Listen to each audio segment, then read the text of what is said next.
ವಕ್ಫ್ board ವಿರುದ್ಧ ಹೋರಾಟಕ್ಕೆ ವಿಜಯ ಸೇನೆ ಸಜ್ಜಾಗಿದೆ. ಇವತ್ತಿಂದ ವಿಜಯೇಂದ್ರರ ನೇತೃತ್ವದಲ್ಲಿ ಹೋರಾಟ ಆರಂಭ ಆಗ್ತಾ ಇದೆ. 3 ತಂಡದಿಂದ ಕಾಂಗ್ರೆಸ್ನ ವಿರುದ್ಧ ಬಿಜೆಪಿ ಬೃಹತ್ ಜನಾಂದೋಲನಕ್ಕೆ ಮುಂದಾಗ್ತಾ ಇದೆ. ನಮ್ಮ ಭೂಮಿ ನಮ್ಮ ಹಕ್ಕು ಈ ಘೋಷವಾಕ್ಯದ ಅಡಿಯಲ್ಲಿ ಬಿಜೆಪಿ ರಾಜ್ಯಾಧ್ಯಕ್ಷ ವಿಜಯೇಂದ್ರ ನೇತೃತ್ವದಲ್ಲಿ ಇವತ್ತಿನಿಂದ ಬಿಜೆಪಿ ಅಧಿಕೃತವಾಗಿ ಹೋರಾಟ ಆರಂಭಿಸ್ತಾ ಇದೆ. ಇಂದು ಬೀದರ್ನಲ್ಲಿ ವಕ್ಫ್ ಹೋರಾಟಕ್ಕೆ ವಿಜಯೇಂದ್ರ ಚಾಲನೆ ನೀಡಲಿದ್ದಾರೆ. ಪ್ರಯತ್ನಕ್ಕೆ ರಾಜ್ಯ ಸರ್ಕಾರವೇನು ಕುಮ್ಮಕ್ಕನ್ನು ನೀಡ್ತಾ ಇದೆ. ಭಾರತೀಯ ಜನತಾ ಪಾರ್ಟಿ ನಿರಂತರವಾಗಿ ಈ ವಿಚಾರವನ್ನ ಇಟ್ಕೊಂಡು ಎಲ್ಲ ಜಿಲ್ಲಾ ಕೇಂದ್ರಗಳಲ್ಲಿ ಹೋರಾಟವನ್ನು ಮಾಡಿದ್ದೇವೆ. ಸಂಕಷ್ಟಕ್ಕೆ ಈಡಾಗಿರ್ತಕ್ಕಂಥ ರೈತರನ್ನ ಬೀದಿಗೆ ತರ್ತಕ್ಕಂಥ ಕೆಲಸ ಇವತ್ತು ರಾಜ್ಯ ಸರ್ಕಾರವೇ ಏನು ಮಾಡ್ತಾ ಇದೆ, ಕುಮ್ಮಕ್ಕನಿಂದ ಏನು ಮಾಡ್ತಾ ಇದೆ. ಆ ನಿಟ್ಟಿನಲ್ಲಿ ಭಾರತೀಯ ಜನತಾ ಪಾರ್ಟಿ ಹೋರಾಟವನ್ನ ಮಾಡ್ತಾ ಇದ್ದೇವೆ. ಆ ನಿಮಿತ್ತ ಇವತ್ತು ನಾವು ಬೀದರ್ ಹಾಗೂ ಗುಲ್ಬರ್ಗ ಜಿಲ್ಲೆಯಲ್ಲಿ ನಮ್ಮೆಲ್ಲ ಪಕ್ಷದ ಮುಖಂಡರು ಡಾಕ್ಟರ್ ಅಶ್ವಥ್ ನಾರಾಯಣ ಅವರು, ರೇಣುಕಾಚಾರ್ಯ ಅವರು, ನಮ್ಮ ಶ್ರೀರಾಮುಲು ಅವರು, ಕೂಬಾ ಅವರು ಎಲ್ಲ ನಮ್ಮ ಪಕ್ಷದ ಮುಖಂಡರ ಜೊತೆಲಿ ಈ ಭಾಗದಲ್ಲಿ ಪ್ರವಾಸವನ್ನು ಇಟ್ಕೊಂಡಿದ್ದೇವೆ. ಬೈರ್ತಿ ಬಸವರಾಜ್ ಅವರು. ನಾನಿವತ್ತು ಪತ್ರಿಕೆಗಳನ್ನ ನೋಡ್ತಾ ಇದ್ದೆ. ನಿನ್ನೆ ಎಡ್ರಾಮಿನಲ್ಲಿ ನಡೆದಿರ್ತಕ್ಕಂಥ ಒಂದು ದುರ್ಘಟನೆ, ಅಪ್ರಾಪ್ತ ಬಾಲಿಕೆ ಮೇಲೆ ಅತ್ಯಾಚಾರ, ಇಂಥ ಹೇಯ ಕೃತ್ಯ ಹೊತ್ತು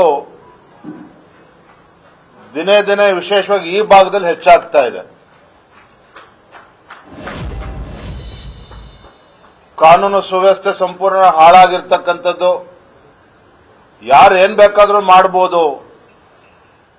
ಎಡ್ರಾಮಿ ಪ್ರಕರಣ ಇದು ಒಂದೇ ಅಲ್ಲ, ಅನೇಕ ಪ್ರಕರಣಗಳು ಈ ರೀತಿ ನಡೆದಿದೆ. ಅದನ್ನ ಮುಚ್ಚಾಕ್ತಕ್ಕಂಥ ಕೆಲಸವೂ ಕೂಡ ಕೆಲವು ರಾಜಕೀಯ ಮುಖಂಡರ ಬೆಂಬಲದಿಂದ ಇದು ಆಗ್ತಾ ಇದೆ ಅನ್ನುವ ಮಾತುಗಳು ಕೂಡ ಚರ್ಚೆಗಳು ನಡೀತಾ ಇದೆ. ಇದನ್ನ ರಾಜ್ಯ ಸರ್ಕಾರ ಬಹಳ ಗಂಭೀರವಾಗಿ ತೆಗೆದುಕೊಂಡು, ಯಾಕಂದ್ರೆ ಈ ಭಾಗದ ಜನರಿಗೆ ಉಸ್ತುವಾರಿ ಸಚಿವರ ಬಗ್ಗೆ ಭರವಸೆಯನ್ನು ಕಳೆದುಕೊಂಡಿದ್ದಾರೆ. ಕಾಂಗ್ರೆಸ್ ಸರ್ಕಾರ ಬಂದ ಮೇಲೆ ಗುಲ್ಬರ್ಗ ಈ ಭಾಗದಲ್ಲಿ ಹೆಚ್ಚೆಚ್ಚು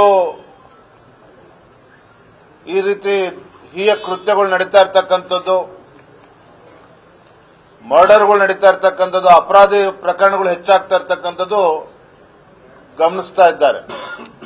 ಹಾಗೆ ರಾಜ್ಯ ಸರ್ಕಾರ ಇದನ್ನು ಗಂಭೀರವಾಗಿ ತೆಗೆದುಕೊಂಡು ಇಂಥ ನೀಚ ಕೃತ್ಯವನ್ನ ಎಸಗಿರ್ತಕ್ಕಂಥವ್ರು ಯಾರೇ ಆಗಲಿ ಅದಕ್ಕೆ ಧರ್ಮ, ಜಾತಿಯ ಬಣ್ಣವನ್ನ ಲೆಕ್ಕ ಹಾಕ್ದೇನೆ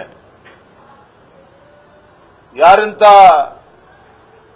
ಕೃತ್ಯವನ್ನ ಎಸಗಿದ್ದಾರೆ ಇವತ್ತು ನಿರ್ದಾಕ್ಷಿಣ್ಯವಾಗಿ ಕ್ರಮವನ್ನು ಕೈಗೊಳ್ಳಬೇಕು. ರೈತರು ಇವತ್ತು ಕಂಗಾಲಾಗಿದ್ದಾರೆ.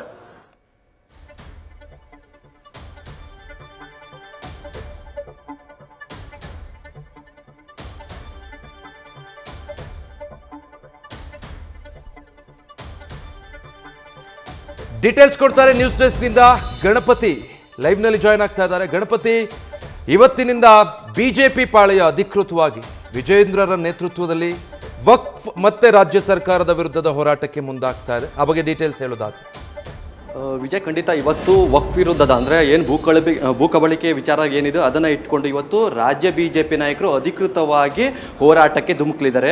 ರಾಜ್ಯ ಬಿಜೆಪಿಯ ಒಂದಷ್ಟು ನಾಯಕರು ಅಂದರೆ 3 ತಂಡ ಈಗಾಗಲೇ ರಚನೆ ಆಗಿರುವಂಥದ್ದು. ಒಂದು ತಂಡದಲ್ಲಿ BY ವಿಜೇಂದ್ರ ಅವರ ನೇತೃತ್ವದ ತಂಡ ಇವತ್ತು ಬೀದರ್ ಹಾಗೂ ಕಲಬುರಗಿ ಜಿಲ್ಲೆಯಲ್ಲಿ ರೈತರ ಪರವಾಗಿ ಹೋರಾಟಕ್ಕೆ ಇವತ್ತು ಧುಮುಕಲಿದೆ. ಇಲ್ಲಿ ಪ್ರಮುಖವಾಗಿ ಪ್ರತಿಭಟನೆ, ಪಾದಯಾತ್ರೆ ಜೊತೆಗೆ ರೈತರ ಪರವಾಗಿ ಒಂದಷ್ಟು ಸಂವಾದ ಕೂಡ ನಡೆಯುತ್ತೆ. ಅಂದರೆ ಅಧಿಕೃತವಾಗಿ 9:30 ಅಂದರೆ ಬೀದರ್ ಜಿಲ್ಲೆಯಲ್ಲಿ ಚಾಲನೆಯನ್ನು ಕೊಟ್ಟಾಗ ಸಾಯಂಕಾಲ ಕಲಬುರಗಿ ಜಿಲ್ಲೆಯಲ್ಲಿ ಈ ಪ್ರವಾಸ ಅಂತ್ಯ ಆಗುವಂಥದ್ದು. ಜೊತೆಗೆ ಇಲ್ಲಿ ನೇರವಾಗಿ ರೈತರ ಜೊತೆಗೆ ಸಂವಾದವನ್ನು ಮಾಡ್ತಾರೆ. ಅವರ ಬಳಿ ಇರುವಂಥ ಒಂದಷ್ಟು ದಾಖಲೆಗಳನ್ನು ಪರಿಶೀಲನೆಯನ್ನು ಮಾಡ್ತಾರೆ.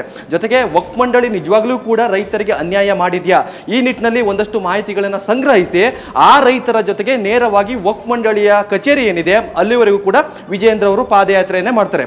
ಇದರ ಅಜೆಂಡಾ ಏನು ನೋಡಿ, ಸದ್ಯದಲ್ಲೇ ಅಧಿವೇಶನ ಕೂಡ ಆರಂಭ ಆಗ್ತದೆ. ಈ ಅಧಿವೇಶನದಲ್ಲಿ ಸಂಪೂರ್ಣವಾದ ಸಂಪೂರ್ಣವಾದ ಒಂದಷ್ಟು ಮಾಹಿತಿಗಳನ್ನು ಕಲೆ ಹಾಕಿ ವಕ್ಫ್ ಮಂಡಳಿ ಏನೆಲ್ಲ ಅನ್ಯಾಯ ಮಾಡಿದೆ ಅದರ ಒಂದು ಸಂಪೂರ್ಣವಾದ ಮಾಹಿತಿಯನ್ನು ಅಧಿವೇಶನದಲ್ಲೂ ಕೂಡ ಚರ್ಚೆ ಆಗಬೇಕು. ಜೊತೆಗೆ ರಾಜ್ಯದ ರೈತರಿಗೆ, ಜೊತೆಗೆ ಬಡವರಿಗೆ, ಹಾಗೆ ಮಠ ಮಾನ್ಯಗಳಿರ್ಬೋದು, ಶಾಲೆಗಳಿರ್ಬೋದು, ಇಲ್ಲೂ ಕೂಡ ಏನೋ ಭೂ ಕಬಳಿಕೆ ಆಗಿದೆಯಾ ಒಂದಷ್ಟು ನಿಟ್ಟಿನಲ್ಲಿ ಈಗಾಗಲೇ ನೋಟಿಸ್ ಕೊಟ್ಟಿದೆ. ಇಲ್ಲಿ ಸಂವಾದವನ್ನು ಮಾಡುವಂತಹ ನಿಟ್ಟಿನಲ್ಲಿ ಈಗಾಗಲೇ ವಿಜೇಂದ್ರ ಅವರು ಸಿದ್ಧತೆಯನ್ನು ಮಾಡ್ಕೊಂಡಿರುವಂಥದ್ದು.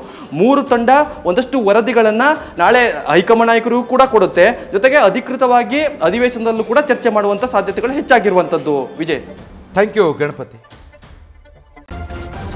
ನ್ಯೂಸ್ ಫಸ್ಟ್ ನಿರ್ಭೀತಿಯಿಂದ ನಿಮ್ಮ ಪರವಾಗಿ.